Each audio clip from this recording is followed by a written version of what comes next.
Mesdames, Messieurs, chers amis, bonsoir. Soyez les bienvenus pour cette 11e édition des Idées mènent le monde. Mon nom est Caroline Fischer et j'ai le plaisir de pouvoir coordonner depuis désormais 11 ans la participation de l'Université de Pau et des Pays de l'Adour à cette manifestation où mes collègues vous présentent leurs recherches, les résultats de leurs recherches, évidemment adaptés à un grand public. Et cette année, c'est ma collègue Florine Berthe, angliciste de l'Université de Pau et des Pays de l'Adour, qui ouvre le bal et je vous souhaite un excellent moment avec elle. Merci beaucoup. Bonjour à toutes et à toutes. En tant que linguiste, je me spécialise dans l'étude de la langue anglaise et en particulier son fonctionnement à l'oral. Alors, nous avons toutes et tous la chance de parler au moins une langue commune, le français, voire même peut-être une autre langue comme l'anglais, l'espagnol ou peut-être l'occitan, dans des contextes un peu différents. Alors, il peut parfois s'agir de contextes relativement informels quand on est dans une conversation avec des amis, auquel cas on a une manière de parler qui est relativement détendue, et parfois il peut s'agir de contextes un peu plus formels. C'est par exemple mon cas actuellement, et cela signifie que mon discours a été préparé en amont, et donc que ma manière de parler est peut-être un peu moins naturelle et laisse un peu moins de place à la spontanéité. Peut-être d'autant plus si je lis mes notes. Peut-être qu'à un moment donné, je vais lâcher mes notes et dans un élan de spontanéité, peut-être aussi que je vais utiliser le fameux tic de langage qui est largement décrié, du coup. En ce moment, j'ai plutôt tendance à utiliser alors, mais voilà. Donc le but de ma conférence, c'est de vous présenter ce que sont ces tics de langage.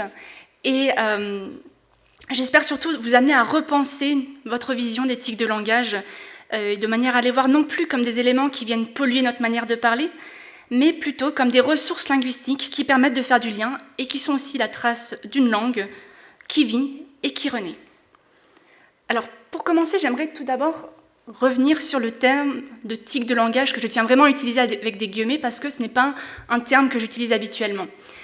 Malheureusement, c'est le terme qu'on emploie le plus dans la langue courante, qu'on retrouve énormément dans des articles en ligne.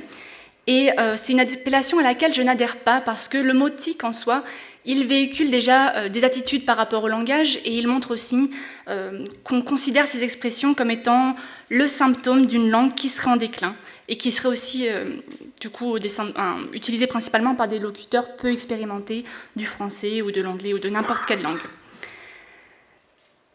Cette idée, on la retrouve énormément en ligne dans tout un tas d'articles et je vous propose de visionner quelques titres que j'ai sélectionnés pour vous. Le premier qui parle de tics verbaux qui révéleraient votre manque de confiance en vous. On retrouve également des tics de langage qui seraient à bannir, des tics de langage à proscrire de vos conversations, donc là on s'immisce même dans le domaine du privé, dans la manière dont vous parlez avec vos amis. Des tics de langage qui sont jugés comme étant insupportables, qu'il faudrait éliminer pour être mieux compris et convaincre. Et enfin, de manière générale, on vous propose de les repérer pour vous en débarrasser. Alors le problème, c'est que cette notion de tic de langage, comme l'a souligné un collectif de linguistes, elle n'a aucune base en linguistique. En fait, on pourrait vraiment parler de tic quand vous avez quelqu'un qui se retrouve dans une situation un peu stressante et que la personne, elle se met à répéter de manière peut-être un peu exagérée une même expression pour se rassurer. Mais donc ça peut avoir lieu sur n'importe quel mot, techniquement. Et c'est vraiment un tic qu'on va qualifier plutôt de tic situationnel, c'est-à-dire que c'est une personne dans une situation précise qui va avoir besoin de ce petit mot pour tenir le coup. Alors, comme je m'intéresse plutôt à l'anglais, je me suis demandé ce qu'il en était du côté anglo-saxon et ce qu'on va retrouver en ligne sur ces tics de langage. Mon premier réflexe a été d'aller sur Google et de taper verbal tics, donc l'équivalent assez littéral de tic de langage. Et ce qui est assez intéressant, c'est que si vous faites ça, vous tombez que sur des articles qui parlent du syndrome de Gilles de la Tourette. Donc rien à voir avec du coup, tu sais, etc., etc. Donc les équivalents en anglais, on va trouver deux expressions. D'une part, filler words, qu'on va retrouver dans ces différents titres, qui veut dire mot de remplissage. Alors vous voyez quand on regarde les titres que vous avez à nouveau le droit à des conseils sur comment vous en débarrasser, how do you cut them, the best way to get rid of filler words, stop using filler words. Alors j'attire votre attention aussi sur le fait qu'un des articles date du 11 novembre 2025, donc c'est encore assez récent, c'est vraiment quelque chose d'actualité, ces attitudes envers ces expressions. Et la deuxième expression qu'on retrouve, ça va être verbal crutches, donc littéralement des béquilles verbales. Et on a toujours ce même point de vue où on vous suggère qu'il faudrait vous en débarrasser. Alors ces appellations, elles sont peut-être moins problématiques que tic, mais on a quand même l'idée que, pour le mot de remplissage, que c'est un mot qui vient vraiment remplir du vide, et donc que ce mot serait tout aussi vide, ce qui n'est pas le cas, comme on le verra plus tard. La métaphore de verbal crutches, donc des béquilles verbales, je la trouve assez intéressante, mais on a toujours cette idée d'une langue qui ne va pas bien et qui aurait besoin de soutien. Alors il est vrai que certaines de ces expressions, parfois, elles peuvent aider notamment à nous soutenir, à garder le flot de la parole peut-être de manière plus fluide. Et donc, dans certains cas, oui, on a un rôle de béquille, un rôle de soutien, mais ce n'est pas tout le temps le cas. Donc, de manière générale, les reproches qui sont faits à ces tics de langage, c'est qu'ils sont déjà d'une part associés au langage des jeunes plutôt, qui sont vus comme un phénomène de mode, qui sont utilisés de manière abusive et surtout que les personnes qui les utilisent détournent le sens réel de ces expressions. De manière assez paradoxale, si on va sur le domaine plutôt de l'apprentissage des langues et qu'on va sur des vidéos ou des articles, on retrouve plutôt une tendance inverse qui consiste à vous dire « utilisez-les pour avoir l'air naturel en anglais » ou bien « utilisez-les pour avoir l'air de parler français comme un natif ». Donc on a des injonctions qui sont assez contradictoires. D'un côté, ne les utilisez pas si vous voulez avoir l'air compétent, professionnel, et en même temps, utilisez-les si vous voulez avoir l'air d'un locuteur natif. Et donc pour toutes ces raisons, je ne vais pas employer le terme de tic de langage, mais je vais employer un des termes qui est utilisé en linguistique, qui est le terme de marqueur discursif. Et dans cette présentation, j'aimerais revenir en détail sur ce que sont ces marqueurs discursifs, sur leurs propriétés linguistiques générales, et vous présenter certaines de leurs fonctions. Et donc cette présentation, elle va s'articuler autour de différentes questions qui vont permettre de revenir sur certains points relevés dans ces différents articles. À savoir la première qui sera, est-ce qu'il s'agit réellement d'un phénomène nouveau ? Deuxièmement, est-ce que ce sont vraiment des expressions qui sont omniprésentes ? Et troisièmement, est-ce qu'il s'agit d'expressions réellement vides de sens ? Et donc, je commencerai par ma première question. Est-ce qu'il s'agit réellement d'un phénomène nouveau ? Alors, l'intérêt qui est porté au marqueur discursif, il est grandissant. Et même si on regarde les médias en ligne, les articles, les vidéos, on voit que depuis 2010, il y a de plus en plus d'articles. Les articles au tout début étaient principalement centrés autour de conseils pour optimiser sa prise de parole dans un cadre professionnel, notamment lors d'entretiens d'embauche. Donc on est dans une situation plutôt dans un cadre formel et on avait un discours plutôt normatif, mais qui est restreint vraiment à une situation de communication bien particulière. Les articles les plus récents, ceux qui sont publiés depuis 5-6 ans, s'attaquent de manière plus générale à la langue, même dans des contextes plus informels, dans vos conversations. Alors, dans le domaine de la linguistique, un des ouvrages importants qui a été publié à ce sujet date de 1980. Il s'agit d'un ouvrage qui a été publié par Deborah Schifrin, écrit par Deborah Schifrin, qui s'intitule de manière très originale Discourse Markers, donc l'équivalent anglais de marqueur discursif. Et elle a travaillé en particulier sur oh, well, and, but also, I mean, because, now, is then. Donc, il s'agit d'une petite liste de marqueurs discursifs qui, bien évidemment, n'est pas exhaustive pour l'anglais. Parmi ceux qu'on va retrouver fréquemment aussi, on a I think, right, anyway, kind of, sort of, et peut-être celui qui agace le plus du côté anglais, like.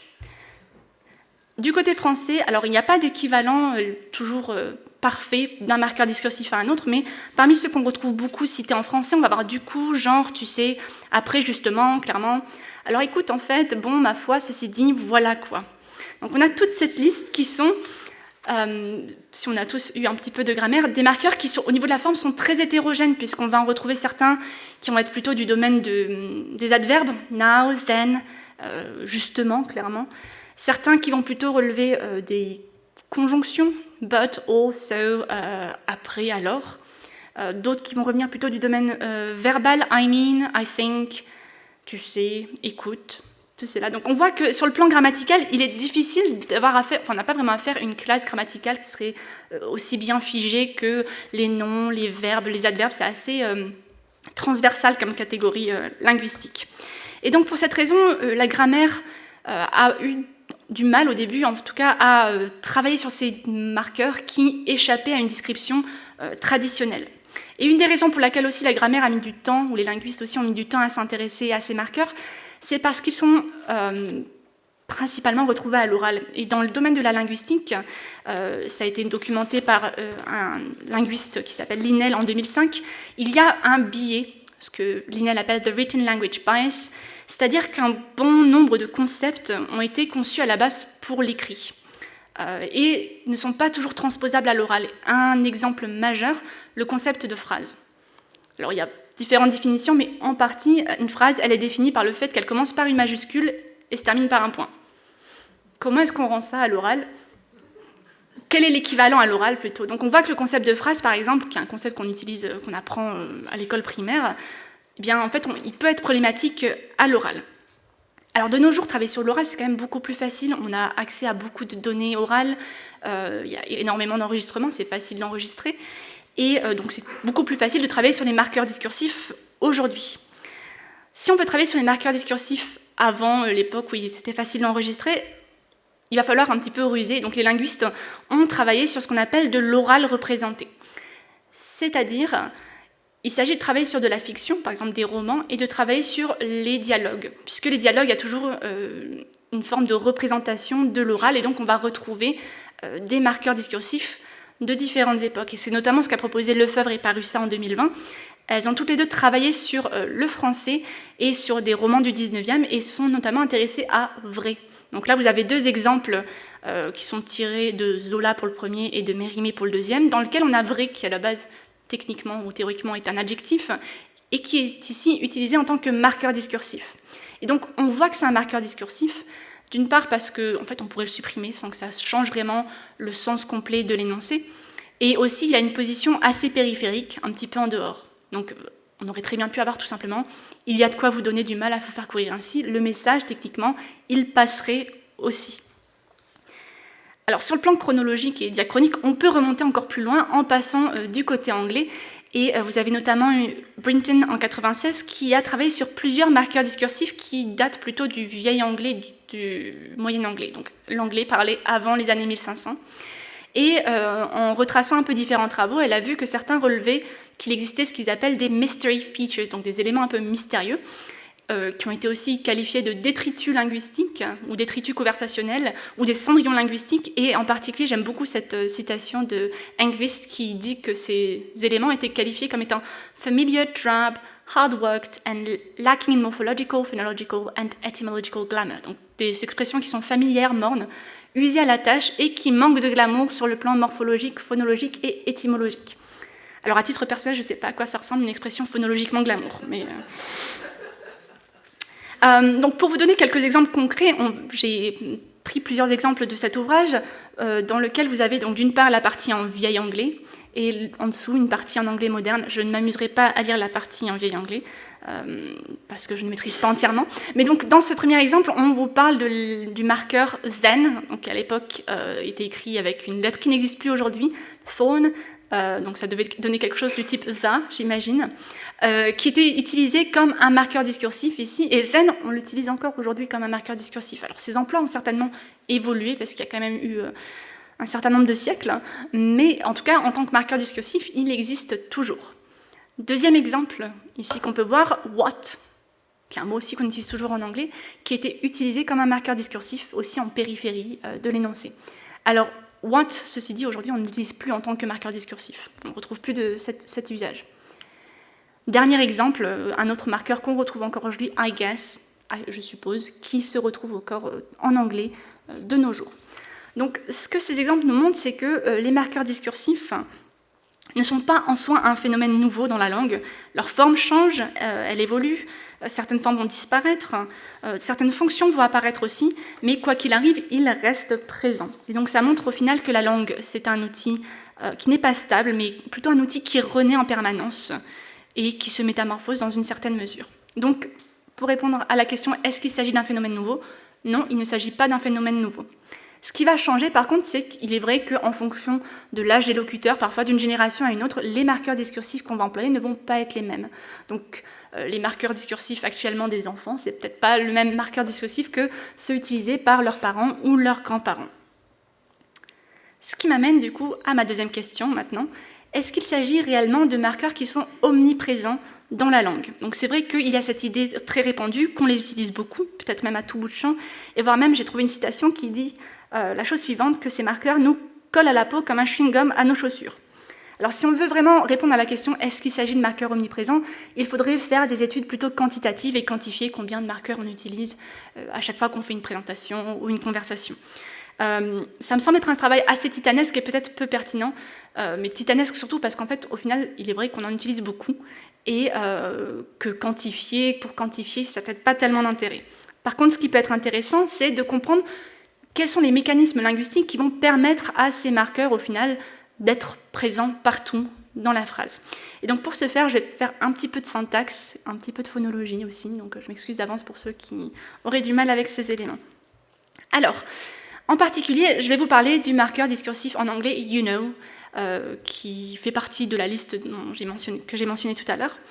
Et donc je vais vous faire passer plusieurs extraits en anglais avec une traduction en français en dessous, qui sont tirés d'un podcast de linguistique pour faire original. Et dans ce premier extrait, vous avez donc une locutrice qui explique que parfois lorsque vous posez une question, si la personne en face ne vous répond pas immédiatement, vous savez d'avance quelle va être la réponse et vous savez que la réponse va être non. Donc je propose, on devrait entendre un court extrait. That's so true. Sometimes you ask a question and if somebody doesn't answer immediately, you know the answer is going to be no. Alors, dans ce passage, ce qui m'intéresse en particulier, c'est ce qui se passe autour de you know. Donc, techniquement, ici, you know ne fonctionne pas du tout comme un marqueur discursif. Il fonctionne comme un verbe d'une proposition principale. Ce qui veut dire qu'on a une proposition principale qui est constituée du verbe know, de son sujet you. Ce verbe ici renvoie vraiment à un état cognitif, le fait que vous avez de la connaissance de quelque chose ici. Et ce verbe, il est complété par une proposition subordonnée nominale. The answer is gonna be no. Alors en anglais, souvent, il est fréquent que ces propositions subordonnées elles soient introduites par that, mais à l'oral, c'est fréquent que ce that il disparaisse, comme en français, on peut avoir aussi avec certaines conjonctions. Donc ici, on a vraiment you know, qui est une proposition principale qui envoie aussi ou qui renvoie au message principal, et une proposition secondaire qui dépend vraiment de cette première. Lorsqu'on a affaire à un marqueur discursif, le fonctionnement il est radicalement différent. Et c'est ce qu'on va avoir dans ce deuxième exemple. Donc, dans cet exemple, la personne qui parle, toujours la même locutrice, elle explique que lorsque vous êtes au milieu d'une dispute et que vous avez un opposant qui veut vraiment vous offenser, alors ne pas répondre peut être une stratégie. Je vous propose de l'écouter.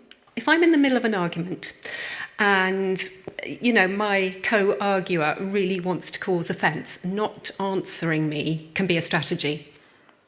Donc ici, on a à nouveau deux temps, you know en premier temps, la proposition subordonnée dans un deuxième temps, et en fait on voit que, je l'appelais proposition subordonnée, j'aurais pas dû en fait. Techniquement, ici, on se rend compte que cette description traditionnelle de dire you know c'est une proposition principale et la deuxième elle est subordonnée, elle ne rend pas compte du fonctionnement de cet énoncé en contexte. Ce que j'entends par là, c'est que au niveau déjà du contenu, on se rend compte que le contenu principal, c'est pas le fait de savoir quelque chose, mais c'est bien le fait que l'opposant puisse vouloir offenser la personne. Donc déjà au niveau du sens, on voit que you know, il a un rôle qui est assez secondaire, on ne fait plus vraiment référence au fait que vous avez connaissance de quelque chose. Sur le plan syntaxique, ce que des travaux sur l'oral ont montré, c'est qu'on peut difficilement concevoir you know comme une proposition principale en fait, ici. Il y a une sorte de renversement de situation, à savoir que le segment orange, c'est ça qui devient la proposition principale, et donc you know a un rôle périphérique. Et du fait qu'il a un rôle périphérique, il devient relativement indépendant. Et cette indépendance, c'est ce qui lui permet en fait d'apparaître partout. Au début, à la fin, au milieu aussi d'un groupe nominal, ça ne pose pas de souci.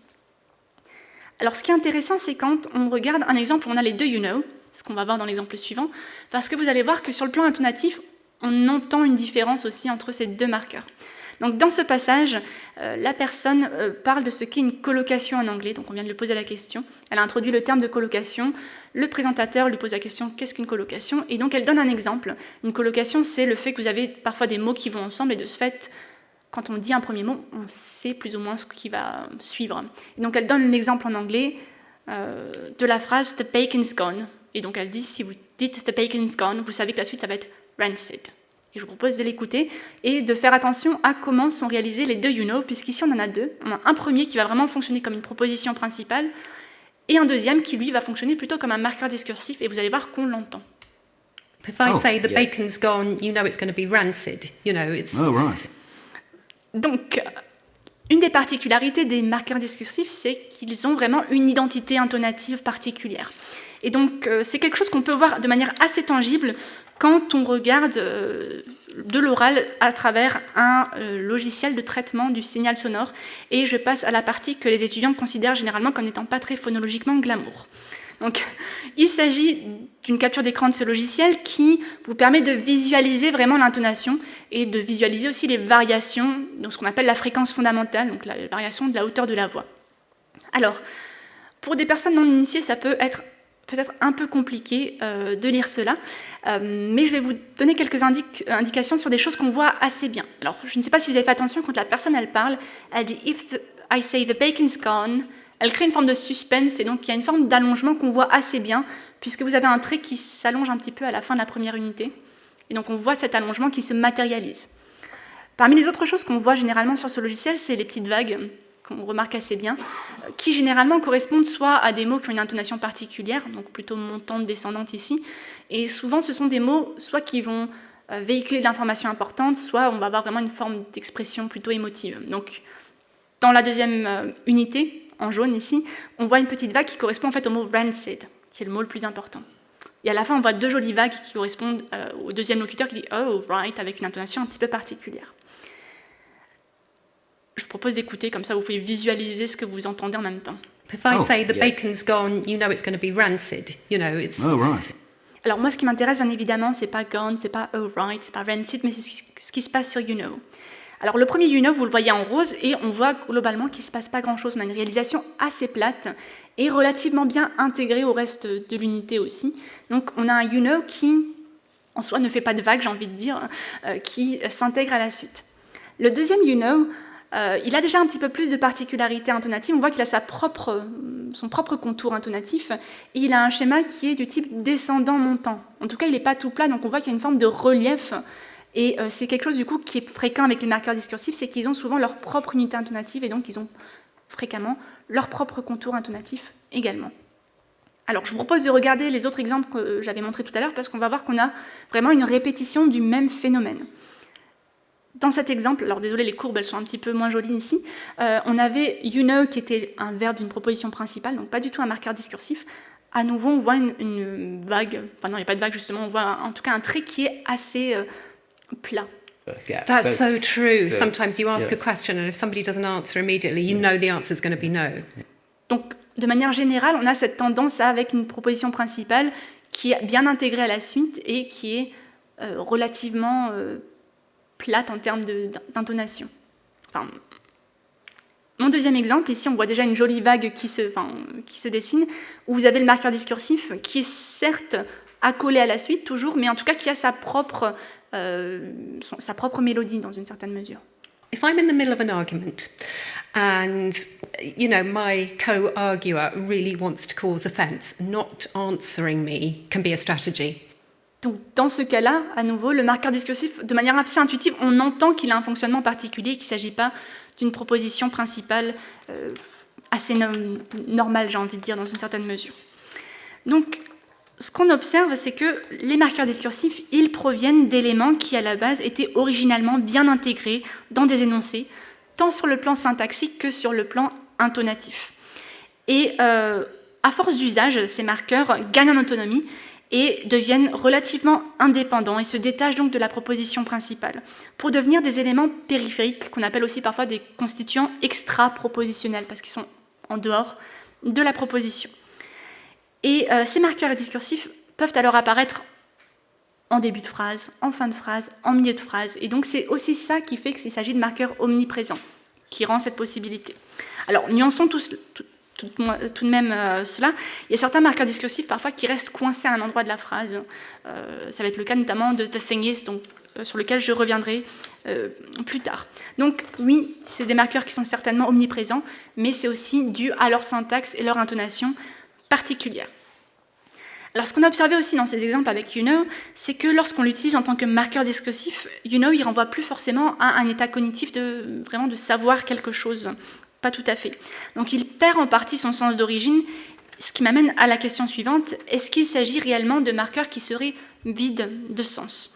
Alors il est indéniable que le sens du marqueur discursif you know, il est différent du sens de l'expression d'origine.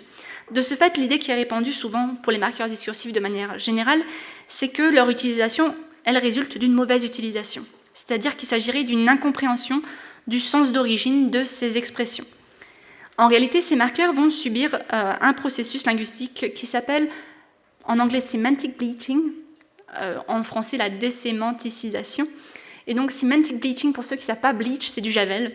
Et si vous avez déjà renversé du javel sur un vêtement, vous savez ce qui se passe, votre vêtement perd de la couleur. Donc, c'est un peu la même chose qui se passe ici avec certaines expressions. Elles perdent leur sens. Alors, il ne disparaît pas entièrement, mais en tout cas, on va dire qu'il est atténué dans une certaine mesure. Alors, généralement, de ce fait, il est dit que ces marqueurs ne contribuent pas au contenu propositionnel de l'énoncé. C'est-à-dire qu'ils ne contribuent pas réellement au message principal de l'énoncé. Alors ce changement linguistique, en général, il n'arrive pas tout seul. Il est accompagné d'autres changements, notamment un changement qu'on va appeler la grammaticalisation. Et la grammaticalisation, pour faire assez simple, il s'agit du fait que certaines unités lexicales, qui ont un sens plein, vont devenir des outils grammaticaux. Et ça, c'est quelque chose qu'on retrouve énormément dans toutes les langues, en français, en anglais, enfin vraiment, il n'y a pas de... toutes les langues sont touchées, et en final, c'est quelque chose aussi qui permet d'avoir des langues riches. Donc ce phénomène, il contribue aussi à la richesse des outils linguistiques. Pour vous donner quelques exemples du français et de l'anglais, en français, le futur proche, c'est un cas de grammaticalisation. C'est-à-dire que le futur proche, vous avez le verbe aller plus un infinitif. Le verbe aller a changé de sens ici. On n'a plus l'idée d'un déplacement physique vers un endroit, mais on a toujours une forme de déplacement qui est un peu plus métaphorique, on se déplace vers la réalisation d'un événement. Un exemple pour l'anglais, les auxiliaires de modalité.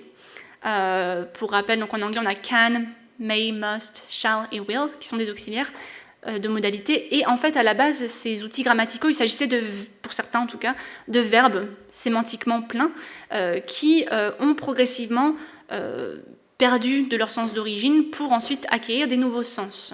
L'exemple qui marche assez bien, il y en a plusieurs, mais par exemple, will, c'est un mot qu'on retrouve encore aujourd'hui en anglais pour dire a will, un testament. Donc un testament, c'est là où on exprime nos dernières volontés. De ce fait, on a toujours ce sens de volonté qui va apparaître.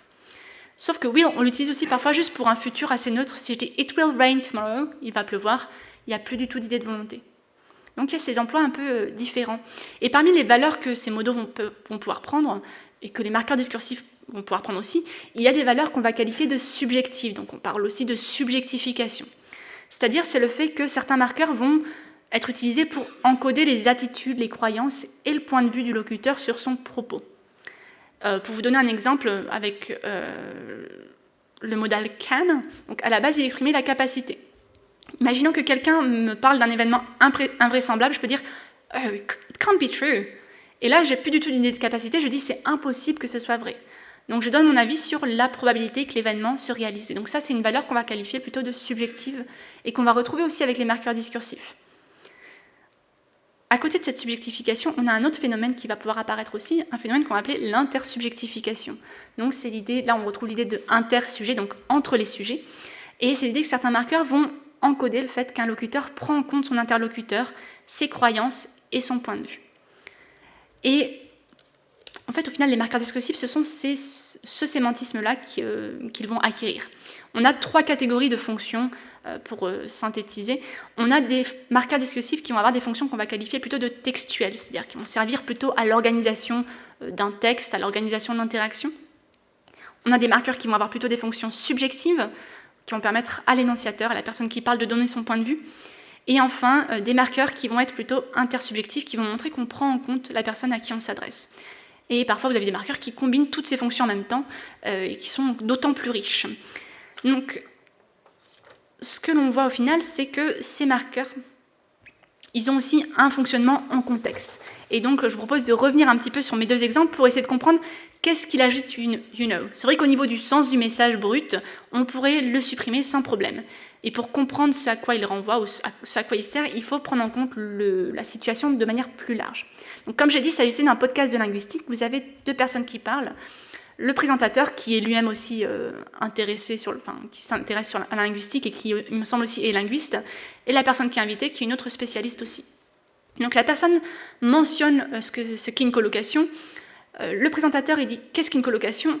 Bien évidemment, en fait, le présentateur, il sait ce qu'est une colocation, mais il faut prendre en compte qu'il s'agit d'un podcast qui va être écouté par d'autres personnes, et donc il y a cette prise en compte qui a lieu, et c'est la raison qui a motivé le présentateur à poser cette question. Et donc, la personne qui répond, quand elle dit If I say the bacon's gone, it's going to be rented, c'est une manière de créer une connivence. Je sais que tu m'as posé la question, je sais que tu sais la réponse, et ce c'est ce qui vient signaler aussi dans une certaine mesure, c'est que je sais, ou tu sais de quoi je parle. Également ici, on voit qu'elle donne un exemple qui est parlant pour tout le monde, puisque, en tout cas les anglicistes, puisque cet exemple vient exemplifier ce qu'est une colocation, et généralement tout le monde est familier avec cette expression.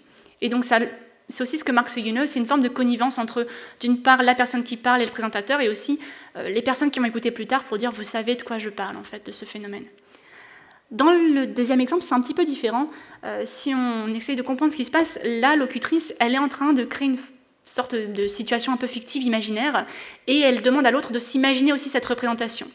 Et ce c'est une manière de l'inclure dans cette représentation. Donc c'est assez fréquent quand on a une situation un peu fictive, d'employer ce pour amener la personne à se représenter le propos, et au final y adhérer beaucoup plus facilement par la suite, parce qu'on peut mieux se représenter ce dont on parle. Donc, sur le plan sémantique, oui, ce sont des expressions qui sont relativement vides, mais c'est des expressions qui ont un rôle important sur le plan pragmatique. Et donc, même si elles ont un sens qui, dans une certaine manière, peut-être un peu dilué, il n'empêche qu'il y a des fonctions pragmatiques qui font que tous ces marqueurs ne sont pas interchangeables. Et donc, ce qu'on peut en conclure, c'est que ces marqueurs discursifs n'apparaissent pas de manière aléatoire. On a eu on n'aurait pas pu avoir I think à ce moment-là, par exemple. C'est deux choses totalement différentes. Ce qu'on peut voir aussi quand on fait des études plus larges, c'est que l'emploi d'un marqueur plutôt qu'un autre va dépendre de différents facteurs. Alors je vais en nommer que quelques-uns, mais en vrai, il y en a certainement beaucoup plus que ça. Et le premier, c'est le type d'interaction auquel on a affaire. Alors moi, ma spécialité, en tout cas le marqueur sur lequel j'ai beaucoup travaillé, c'est the thing is. Donc c'est l'équivalent en anglais de l'expression le truc c'est que, qui techniquement est vide de sens aussi. Et en anglais, c'est une structure qui est assez variable parce qu'on peut avoir the thing is, on peut avoir the idea is, the truth is. Donc on peut avoir plein de noms différents qui vont apparaître. Mais de manière générale, si on s'intéresse à la langue anglaise globalement, the thing is, c'est la variante la plus fréquente. Si on commence à regarder différents types d'interactions, on voit que the thing is, c'est pas toujours la variante la plus fréquente en fonction du type d'interaction. Et notamment, je me suis intéressée au débat parlementaire, donc un cadre assez formel, et la variante la plus fréquente, c'est pas the thing is, c'est the reality is, qui montre aussi peut-être l'intérêt porté pour la réalité dans le cadre des débats parlementaires, ou en tout cas de rétablir la réalité. Autre exemple, je me suis intéressée récemment à the word is, donc l'équivalent dans une certaine mesure de il paraît que. Et en regardant un petit peu ce qui se passe à l'oral, j'ai vu qu'en fait, il était surtout utilisé dans des contextes journalistiques, beaucoup plus. Et dans des contextes d'interview, généralement, ce n'est pas la personne interviewée qui utilisait ce word is, mais c'est le journaliste. Donc on voit aussi qu'en fonction du rôle du locuteur dans l'interaction, en particulier quand on n'a pas des conversations spontanées, un locuteur va avoir recours à un marqueur plutôt qu'un autre en fonction de son rôle dans la discussion. Donc, non, ce ne sont pas des marqueurs qui sont vides de sens, ils ont juste un sens qui est moins littéral et qui est beaucoup plus pragmatique. Mais au final, ce sont des marqueurs qui permettent aussi de faire du lien et de montrer une prise en compte de l'autre et de montrer aussi sa subjectivité dans une certaine mesure. Donc, pour conclure, j'aimerais vraiment insister sur le fait que les marqueurs discursifs, ce sont des signes d'une langue qui renaît. Alors, j'aime bien voir la langue comme un organisme vivant, et en tant qu'être humain, il y a des choses qu'on fait de manière plus ou moins consciente, plus ou moins réfléchie, comme par exemple respirer. En général, on n'a pas trop besoin de réfléchir, on respire. Parfois, on va se retrouver sous l'eau, on va couper notre respiration, c'est pas très agréable, mais on sait le faire. Ou bien, ici, on a la chance d'être près des montagnes, donc parfois on peut aller en montagne et on peut respirer un grand coup et profiter de l'air frais aussi. Donc on voit que respirer, c'est quelque chose qu'on fait de manière instinctive, qu'on ne fait pas de manière aléatoire non plus, on le fait pour des raisons précises, mais on peut avoir une forme d'action là-dessus, on peut parfois s'arrêter ou reprendre. Eh bien, les marqueurs discursifs, les utiliser, je dirais que c'est un peu comme respirer. Se priver de les utiliser, tout comme se priver de respirer, cela n'a rien de naturel et ce n'est pas très agréable. Au final, respirer, c'est ce qui nous permet de rester en vie et dans une certaine mesure de renaître un petit peu tous les jours. Et de manière similaire, ces marqueurs discursifs, c'est ce qui permet de garder une langue vivante, ça permet de créer du lien, ça montre que la langue c'est un objet qui évolue constamment et qui aussi parfois renaît de ses propres cendres. Et je vous remercie.